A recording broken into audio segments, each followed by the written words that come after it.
Martin's back with us now with his guide to making mince pies, and these can be frozen ahead of the big day. They can. Yeah, absolutely. They can make them now.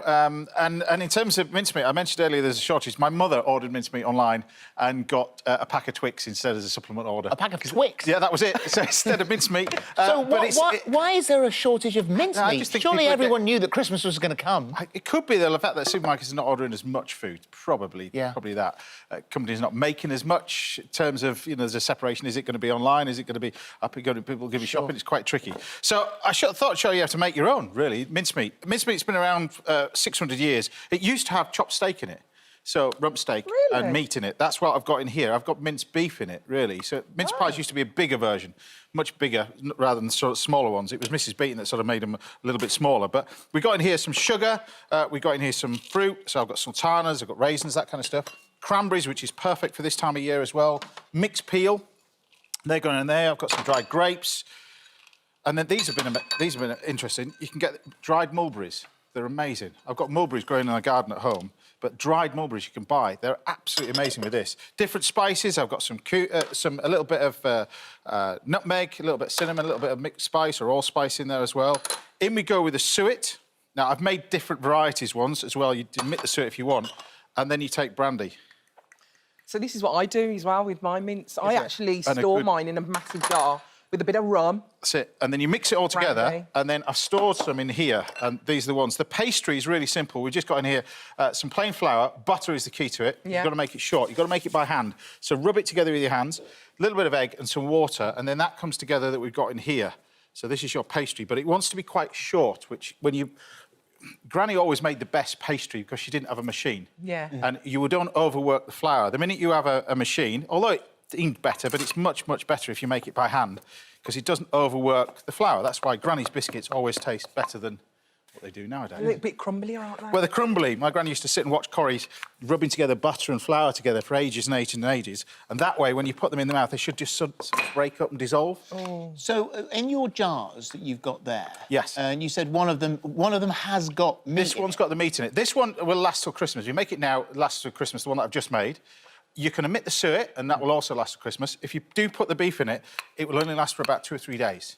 Right. And then you make it. You've got to use it straight away. So I've given you the classic version that you've got in there as well. So which one? Which I've got 3 here. This is the classic one that I've just made. So I've made exactly that. It's got suet in it as well. So you can get vegetarian suet as well now. But I've made this with a little bit of beef suet. Are you getting involved now already? So yeah, you can have a little bit. Now the pastry for itself, look at this. It's a good idea when you do this, use these sort of flexi mat, these tins really. It's much, much easier. But get the pastry wafer, wafer thin. The pastry, as always with a pie, it was always designed to hold the product. That's amazing. It's warm as well. We just got lost in that a little bit. Yeah, I just warmed them up. But the point of this is you've got to get the pastry. A great pastry chef in France, when I was training when I was a young kid, taught me really the definition of pastry. You've got to get it so thin. He used to read the French equivalent to the Racing Post underneath it. Really? But you want to see the print to the paper. And then what you do is you get yourself a cutter, and using one of these tins are absolutely fantastic. And you just pop them in. But when you pop it in, don't overwork the pastry, because if you pull the pastry, it'll come back on itself. So... Carry on, John. Nice, though, isn't it? So if you pull the pastry, it'll sort of... If you pull it one way, it's when it bakes in the oven, it's going to go the other way, and that way they'll shrink. So when you do these, the great thing about this, when you get to this stage, and using these little sort of trays, these plastic trays, you can freeze them as they are, like that. Honestly, that is the best thing I've eaten all year. Is it? Yeah. Yeah. Wow. You like that? I didn't think it was going to be that nice. There's quite a bit of booze in there, which I absolutely love. There is a decent bit, but you can mix and match. You can put your rum in it, bits and pieces. It's entirely up to you. Even just orange juice if you wanted to. You know, you can just have a squeeze of just orange juice. What's the longest we can keep the mince in that jar for? This will last if it's a proper jar and you've cleaned it well. You put boiling water in it as well, like jam. It will last all year. Really? So, but yeah. Do you like clotted cream, Alison? No, did you notice I'm not eating Yeah, mine? I did No, notice I'm that. not really into That's cream. a big weakness of mine. But Is if you it? taste a little bit with the clotted cream, Do you think? it's I just like the unbelievable. mince pie on it. Look, I'm an absolute mess.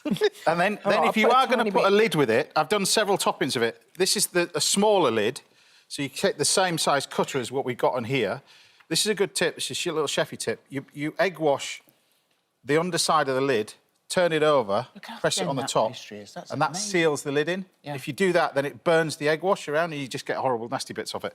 And then you can top it with a variety of different things. I've got little cutters over here, little. I think this is a snowflake.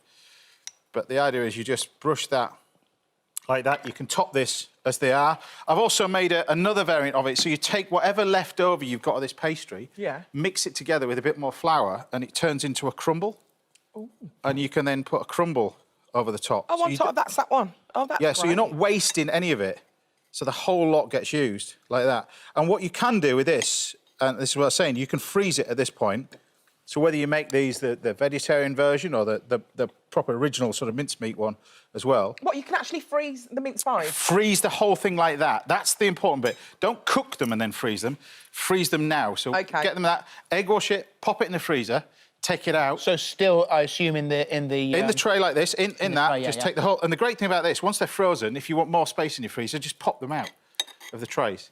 Yeah, and that way, really once they're frozen solid, you put them in a freezer bag and they'll keep. Yeah. And then when you want them, put them back into here. Don't put them on a tray and bake them, because remember, they'll just collapse. Put them back into the mould that you've made them in.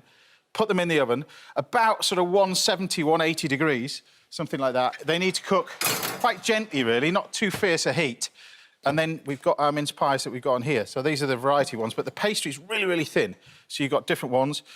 If you then want a little bit of icing sugar over the top. Now, what I've done with these is I've got some clotted cream and some cream, but I've also put on here, this is amazing. I've just had a bit of this. What is it? This is amazing. This is marron glacé. Oh, I don't think these are as famous as sort of Vacherin Mont d'Or.